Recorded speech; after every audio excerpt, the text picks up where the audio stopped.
আসসালামু আলাইকুম ভিউয়ার্স, কেমন আছেন?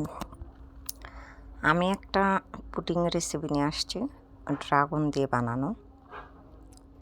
নতুন ট্রাই করলাম ড্রাগন দিয়ে। তো টেস্ট সবই ঠিক আছে, জাস্ট প্রথমে কালারটাও ঠিক ছিল, কিন্তু বানানোর পরে কালারটা চেঞ্জ হয়ে গেছে। কিন্তু মানে স্বাদ কোনো সমস্যা হয়নি, স্বাদটা পারফেক্টই ছিল। দেখতে তো একদম ওয়াও, পিঙ্কি পিঙ্কি কালারটা।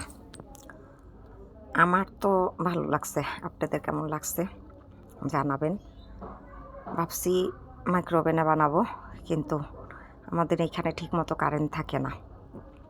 কারেন্ট না থাকলে নেট থাকে না, হ্যাঁ, অনেক সমস্যা। তার ভিতরে প্রচণ্ড গরম, এর জন্য চুলাই বানাইলাম। লাইক করেন, কমেন্ট করেন, শেয়ার করেন, কেমন হয়েছে জানায়েন। Thank you.